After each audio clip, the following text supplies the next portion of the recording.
At some point you're going to want to anchor your boat, so let's take a look at what you'll need. You'll have an anchor on board that's big enough for the boat, of the right type, so it'll hold in the bottom that you operate in, and you'll need enough anchor rode, the chain and the line combined, to give you a 5-to-1 scope.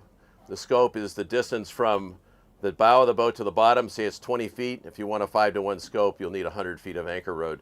And what we're going to be covering is anchoring in fairly benign conditions for a quick lunch break or maybe overnight with moderate wind and current. So let's take a look at how it's done. Okay, we're approaching our anchorage now. The depth of water is 20 feet. So with a 5-to-1 scope, I'm going to let out 100 feet of anchor rode. When I get to the anchorage, I'm going to stop the boat. I'm going to back down until I have a little bit of sternway on.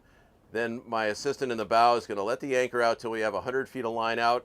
And then we're going to tie it off to the cleat. I'm going to let it come tight. And then I'm going to back down for 45 to 60 seconds to set the hook really well.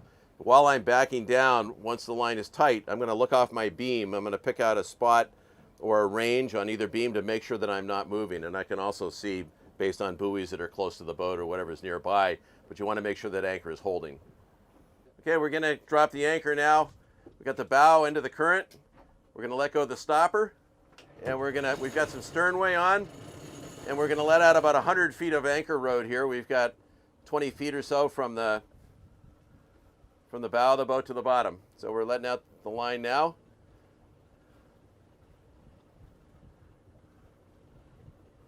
So we've got about 100 feet out now. I'm going to take some of that sternway off, so when Charles ties off the anchor line to the cleat, he'll be able to do so easily and safely.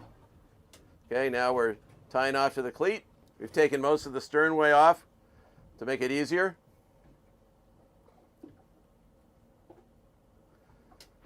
Okay, there we're tied off now. Now with the bow still heading in the right direction, right into the current.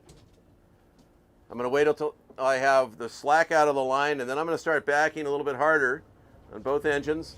For this boat, I'm going to go back at about 1500 RPM. And what I'm doing right now is I'm looking off the beam to see if I'm moving, either in relation to other objects or if I can find a range on the shore on either side.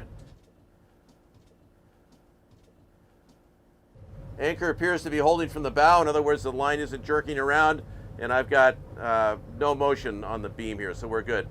The anchor's been set.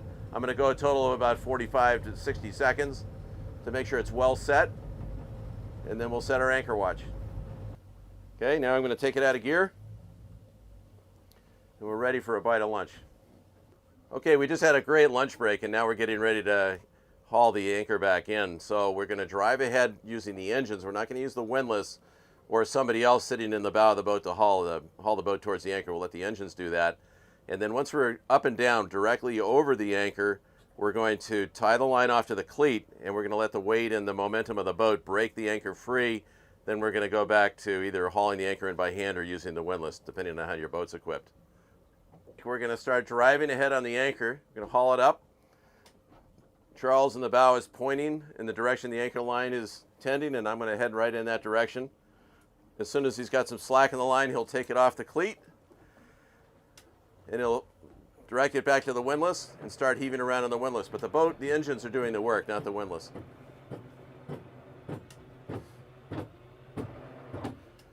Okay, we're directly over the anchor right now. Give ourselves a little slack. Tie off the line to the cleat.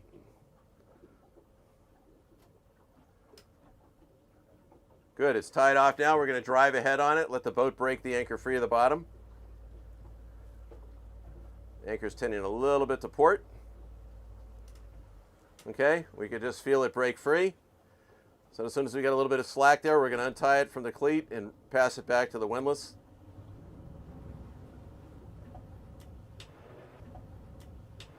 Heave the anchor the rest of the way in.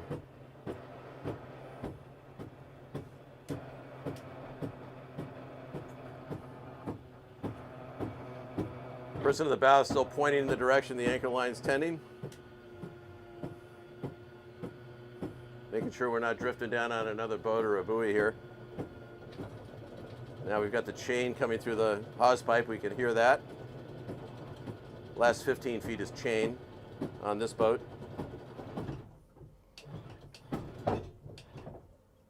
Okay, it's all the way aboard. I'm going to pass the stopper, and we're ready for sea.